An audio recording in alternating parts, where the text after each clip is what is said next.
Hello friends, आज का जो हमारा टॉपिक है वो है मानव संसाधन। जो आपका चैप्टर अभी चल रहा था, लास्ट टॉपिक में हमने पढ़ा भी था मानव संसाधन होता क्या। थोड़ा सा उसके थोड़ा सा रिपीट कर रहा हूँ कि ह्यूमन रिसोर्स होता क्या है। ह्यूमन रिसोर्स होता क्या है कि जब कोई पर्सन किसी स्कूल से या कॉलेज से कोई ट्रेनिंग लेता है या फिर वो अपनी स्टडी को कंप्लीट करता है और उसके बाद में वो कहीं पे जाकर उसको अप्लाई करता है, उस ट्रेनिंग को, उस एजुकेशन को, तो वहाँ से किसी न किसी तौर पे वो अर्निंग करता है। चाहे वो सैलरी के तौर पे करे या फिर अपना खुद का बिजनेस सेटअप करे। कुछ ऐसी चीज़ें होती हैं जिससे वो अर्निंग करता है, तो उसको क्या बोला जाता है, आपकी एसेट। ठीक है ना। पहले वो आप इन्वेस्टमेंट करते हो और बाद में उसका जो फ्रूट आता है तो उसको क्या बोला जाता है, आपकी एसेट। जो व्यक्ति उसको ठीक ढंग से अप्लाई नहीं करते या फिर वो मेंटली या फिजिकली प्रिपेयर नहीं होते या फिर उसको एजुकेशन को या इन्वेस्टमेंट को ठीक ढंग से अप्लाई नहीं करते, तो बाद में देश के लिए, खुद के लिए वो क्या बन जाती है, आपकी लायबिलिटी बन जाती है। तो किसी भी बिजनेस को सेटअप करने के लिए ह्यूमन रिसोर्स का होना सबसे ज़्यादा जरूरी है। क्यों ज़रूरी है? अगर आप एक बिजनेस सेटअप कर रहे हो तो बिजनेस के लिए आपको पता है पैसे चाहिए, लैंड चाहिए, मशीनरी चाहिए, बिल्डिंग चाहिए, बाकी इक्विपमेंट चाहिए, पर उन सबको यूज़ करने वाला कोई पर्सन भी तो होना चाहिए ना। तो सबसे पहले हमें क्या चाहिए वहाँ पे, ह्यूमन रिसोर्स। ठीक है ना। तो हमें इसको ह्यूमन क्या मान लिया गया, एक रिसोर्स मान लिया गया है। ठीक है। लास्ट टॉपिक में हमने पढ़ा था ये सब चीज़ें। अब उसके अंदर, इस चैप्टर के अंदर फर्स्ट जो अब आज का जो क्वेश्चन है वो क्या है आपका, आर्थिक क्रियाएं व गैर आर्थिक क्रियाएं होती क्या है। Economical activity and non economical activities कौन सी होती हैं। ठीक है ना। Economical activity which are activity those are related to the finance या फिर मनी। ठीक है ना। पैसे संबंधित जो क्रियाएं होती हैं उसको क्या बोला जाता है, आर्थिक क्रियाएं। और गैर आर्थिक क्रियाएं वो क्रियाएं होती हैं जो आप उससे पैसे का कोई संबंध नहीं होता। ठीक है ना। आर्थिक क्रियाओं में क्या किया जाता है कि आप अपना जो पैसा लगाते हो उसके ऊपर या फिर कुछ भी काम करते हो। ठीक है। चाहे आप किसी बिजनेस में काम कर रहे हो, चाहे आप किसी कंपनी में काम कर रहे हो या फिर किसी संस्था में काम कर रहे हो। ठीक है ना। उससे कोई किसी प्रकार की अर्निंग होती है तो उसको क्या बोला जाता है, आर्थिक क्रियाएं। ठीक है ना। उसमें टाइम पीरियड फिक्स होता है, सैलरी फिक्स होती है आपकी, आपका जो हॉलीडेज फिक्स होते हैं उसको बोला जाता है आपकी आर्थिक क्रियाएं। मतलब कि वो क्या करता है पर्सन, अपने खुद के स्वार्थ के लिए काम करता है तो उसको क्या बोला जाता है, आर्थिक क्रियाएं। दूसरा क्या है आपका, गैर आर्थिक क्रियाएं। गैर आर्थिक क्रियाएं वो क्रियाएं होती हैं जो कि आप अपने घर पे करते हो, लाइक अपने बच्चों को टीच करते हो। ठीक है ना। अपने बच्चों को टीच करते हो, अपने घर के काम करते हो, तो वो क्या कहलाती है, आपकी गैर आर्थिक क्रियाएं। या फिर किसी मंदिर में, मस्जिद में, गुरुद्वारे में कोई काम कर रहे हो आप, उसमें कोई अर्निंग तो नहीं होती ना आपको, तो वो सब चीज़ें क्या कहलाती है, आपकी गैर आर्थिक क्रियाएं। ठीक है ना। आपको समझ में आ गया होगा कि economical and non economical activity कौन सी। Economical activity which activity those are the related to the finance. ठीक है ना।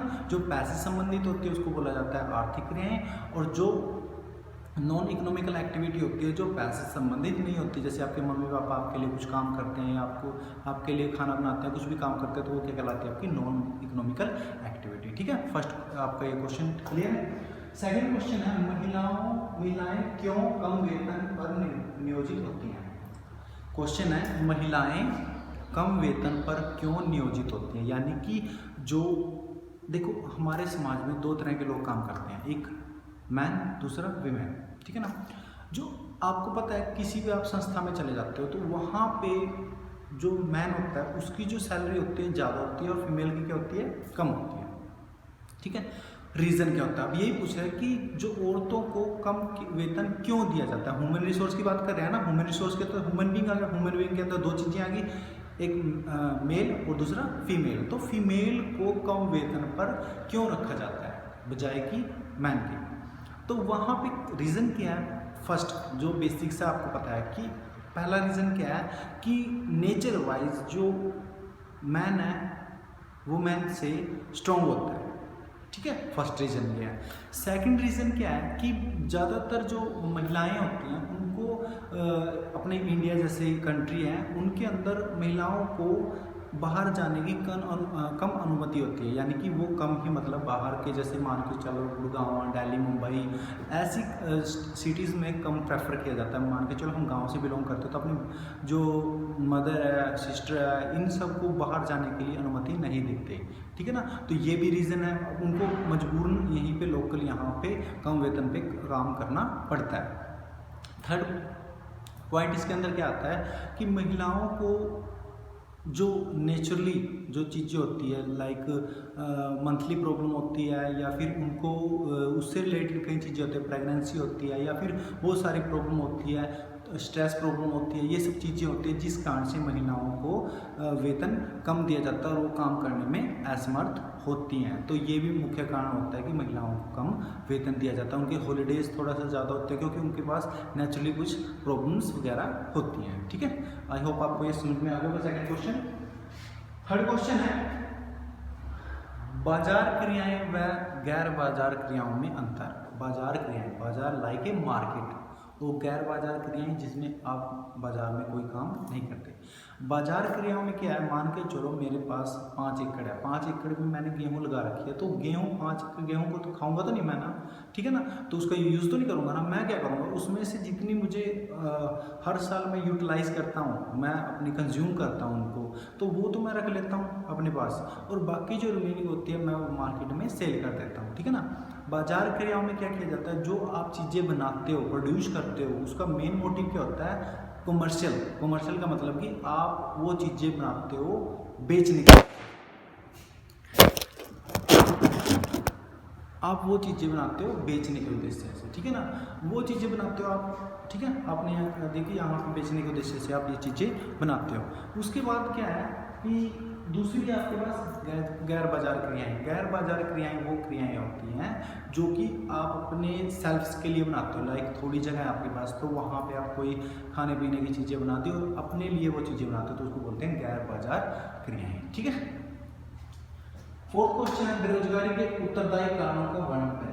बेरोजगारी के उत्तरदायी कारणों का वर्णन करें। अब बेरोजगारी आपको पता ही है कि जब कोई व्यक्ति काम करने का इच्छुक होता है पर उसको काम नहीं मिल पाता तो उसको क्या बोला जाता है, बेरोजगारी, ठीक है ना। आपको मैंने बताया प्रच्छन्न बेरोजगारी होती है, छिपी बेरोजगारी होती है, मौसमी होती है, शिक्षित बेरोजगारी होती है, ये सब बेरोजगारी हमारे देश में पाई जाती है।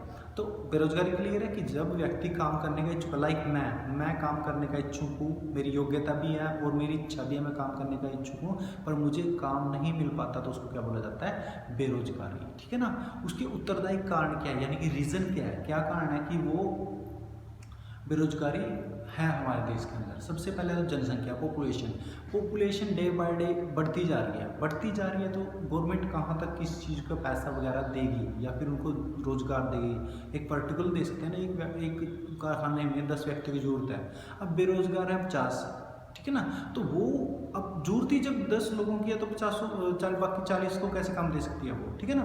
तो वो सब चीज़ें वहाँ पे नहीं हो सकती, ठीक है ना। तो इस कारण से वहाँ पे क्या होती है, पॉपुलेशन के कारण वहाँ पे बेरोजगारी बढ़ती है, ठीक है ना। सेकंड जो पॉइंट है आपके पास कृषि पर आधारित।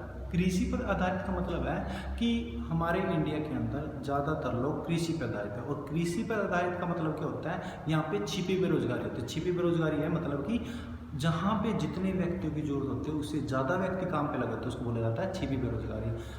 किसी के पास 5 एकड़ है, 5 एकड़ के अंदर ये तो है ना कि 10 व्यक्ति की जरूरत है, वहाँ पे तो 1 व्यक्ति या 2 व्यक्ति सफिशिएंट है, पर वहाँ पूरी की पूरी एक फैमिली इन्वॉल्व हो जाती है वहाँ पे, ठीक है ना।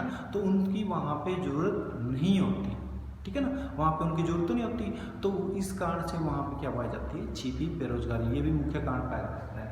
उसके बाद आपका लघु और कुटीर उद्योग का पतन। लघु और कुटीर उद्योग यानी कि लघु और कुटीर उद्योग होते हैं जो छोटे छोटे, जो हमारे जैसे कुम्हार हो गया, बढ़ाई हो गया, लुहार हो गया, ये क्या होते हैं, लघु उद्योग। अब ये क्या हो रहे हैं, जैसे जैसे हमारा इंडस्ट्रियलाइजेशन बढ़ रहा है तो ये लघु कुटीर उद्योग क्या हो रहे हैं, पूरी तरह से समाप्त हो रहे हैं।